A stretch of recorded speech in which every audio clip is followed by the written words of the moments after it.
Good morning, St. Francis. Good morning, people of God. It is Friday, the 7th day of June, 2024, Friday of the 9th week of the year, the 9th week in Ordinary Time. But today we also celebrate the last of the great post-Pentecostal solemnities. It's the Solemnity of the Sacred Heart of Jesus.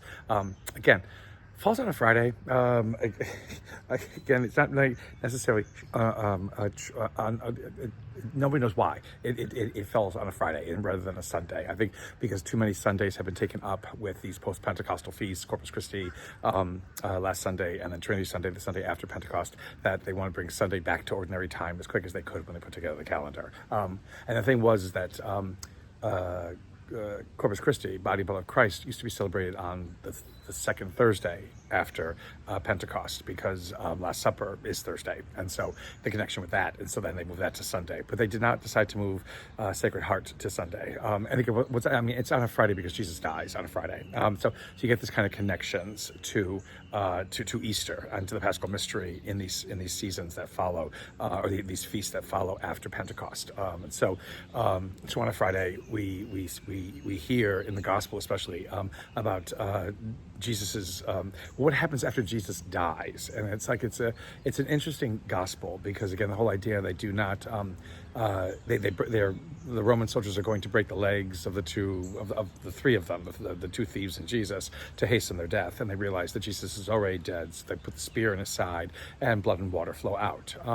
It's not necessarily an allusion to the chalice and to the blood of Christ, or to the cup and the blood of Christ at Mass, but it is, and then it moves on to say that the Roman soldier truly says that truly this was the Son of God, which isn't necessarily clear, because the blood and water flowed out of his side, or because he was already dead, or what. But there is this acclamation of faith that's given by this Roman soldier, who may have experienced other things as Jesus was dying on the cross, that kind of leads him to that. But he comes to this sort of awareness, this realization.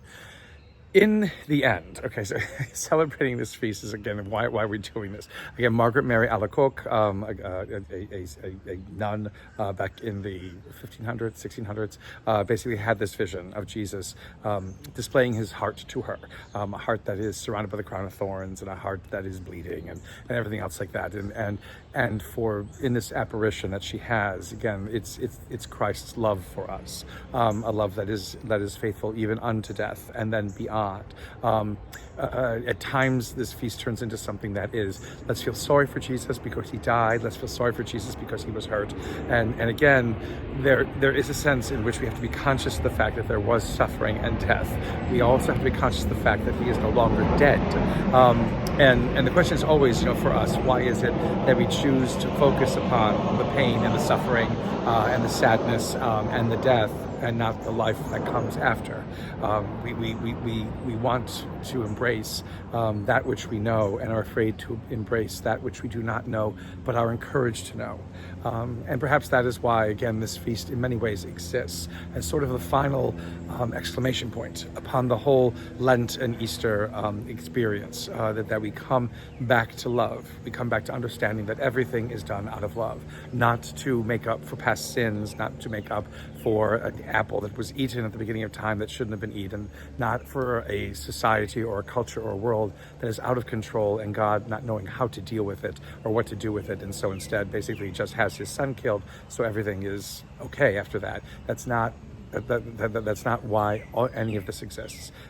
It exists and it happens out of love that knows no bounds, out of love that wants to give life, out of love that wants to end fear and suffering and death, out of love that wants to give us courage to continue to believe in what seems impossible, in what seems ridiculous, in what seems in many ways just a fantasy, to believe that it is true, to believe that God can do great things, that God is powerful enough to overcome everything that stands in the way of our fulfillment as human beings, that we are the great beneficiaries of this great love that God has, that brought this world into existence, that keeps this world moving forward, and that again holds out for us a future and a destiny where there is life in abundance always.